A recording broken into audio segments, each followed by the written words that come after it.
अस्सलाम वालेकुम, welcome back to my channel. जैसा कि मैंने अपनी पिछली वीडियो में बताया था कि स्टूडेंट स्ट्रेस क्या होता है, और उस स्ट्रेस की एक टाइप मैंने बताई थी जो पेरेंट्स की तरफ से मिलती है स्टूडेंट्स को, बच्चों को, जब वो अपनी ख्वाहिश को, अपनी मर्ज़ी को जो है बच्चों के ऊपर इम्प्लीमेंट करना चाहते हैं, जबकि बच्चों की ख्वाहिश और फ्यूचर गोल्स कुछ और होते हैं। तो इस कॉम्बिनेशन की वजह से जब बच्चों को स्ट्रेस मिलता है वो इनकी फ़िज़िकल और मेंटल हेल्थ दोनों के अगेंस्ट है। और दूसरी बात ये कि इसकी वजह से इस स्ट्रेस की वजह से ये पेरेंट्स की तरफ से जो मिल रहे होते हैं बच्चों को, हमने बहुत से सुसाइडल केसेस भी देखे हैं।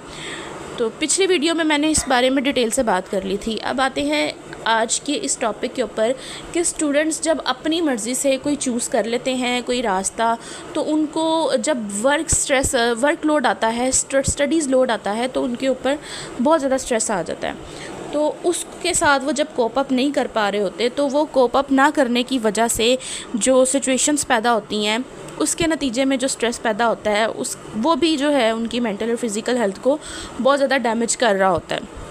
और स्टूडेंट्स को पता नहीं चल रहा होता कि वो इसको कैसे हैंडल करें, कैसे डील करें। तो हर तरह का स्ट्रेस, एंजाइटी जो है, जब एक टाइम पे कंट्रोल ना किया जाए और वो डिप्रेशन बन जाए, तो वो सुसाइड्स की तरफ जो है वो बच्चों को लीड करता है।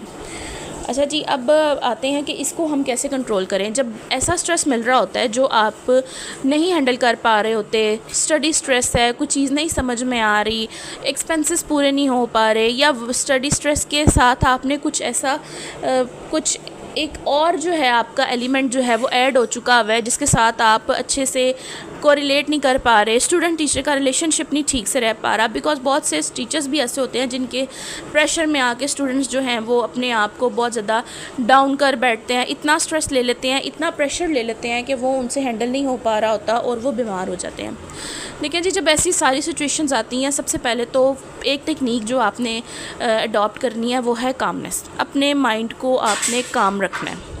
जितना कूल माइंड आप रहेंगे, देखें जी, सिचुएशंस किसी भी तरह की हों हल हो जाती हैं।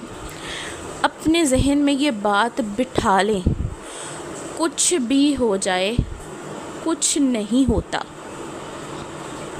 आप अगर किसी सब्जेक्ट में, देखें जी, हर इंसान कोई हर रोबोट नहीं है कि वो हर सब्जेक्ट में 100% दे पाए। अगर किसी एक आधे सब्जेक्ट में आप मार्क्स कम गेन कर रहे हैं, ले रहे हैं, तो कोई बात नहीं, नेक्स्ट टाइम उसको अच्छे से अटेम्प्ट करके उसको जो है आप पूरा कर लें। लेकिन इन सब एलिमेंट्स की वजह से, इन सब चीज़ों की वजह से अपने आप को अपनी लाइफ को डैमेज करना, तो ये तो बहुत ज़्यादा एक बेवकूफ़ों वाली हरकत है। तो जब आप ऐसी चीज़ को देख रहे होते हैं कि आपको पता है कि ये हार्मफुल है, नुकसानदेह है, ऐसी सिचुएशन में ज़्यादा अंदर धंसे जाने से पहले ही अपने आप को जो है आप कंट्रोल कर लें। आप अपने आप को बताएं, अपने आप को रियलाइज़ करवाएं that nothing is more important than you. अपने पेरेंट्स के बारे में सोचें, अपने बारे में सोचें, और अपने आप को एक ब्रेक दें। जो बात नहीं हैंडल हो रही ना, उसको वक्ती तौर के लिए छोड़ दें, उसको एक ब्रेक दें, अपने आप को भी ब्रेक दें, और उस चीज़ को, उस बात को, उस काम को भी ब्रेक दें।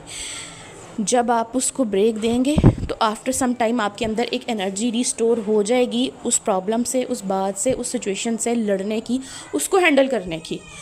लेकिन अगर आप मुसलसल एक ही चीज़ को खींचते जाएंगे ना, वो हैंडल नहीं हो रही, वो नहीं सही हो पा रही, वो चीज़ नहीं समझ आ रही आपको, और आप उसको मुसलसल अपने आप को लड़ाए जा रहे हैं उसके साथ, उसको समझने के लिए, तो क्या होता है कि आप मज़ीद स्ट्रेस से अगली स्टेज डिप्रेशन में चले जाते हैं। कुछ वक्त के लिए कुछ चीज़ों को छोड़ देना बेहतर होता है। फिर थोड़े से टाइम के बाद जब आपकी एनर्जी रिस्टोर हो जाए, आपका माइंड जो है वो दोबारा से हेल्दी स्टेट में आ जाए, तो आप दोबारा उसके ऊपर वर्क शुरू करें। ये आपके लिए एक बहुत अच्छी टेक्निक है। अपने आप को रिलैक्स करें, और इतना काम भी नहीं कर लेना, इतनी भी पढ़ाई नहीं कर लेनी, इतनी भी रातें नहीं जाग लेनी कि आप जो हैं वो फिज़िकली और मेंटली तौर पे डिस्टर्ब्ड हो जाएं। ठीक है, चलिए जी, उम्मीद है कि आपको मेरी एक छोटी सी बात बहुत अच्छे से समझ में आई होगी। तो नेक्स्ट वीडियो तक के लिए, अगर आपके माइंड में कोई क्वेश्चन है तो मुझसे लाजमी पूछिएगा। नेक्स्ट वीडियो तक के लिए अल्लाह हाफ़िज़।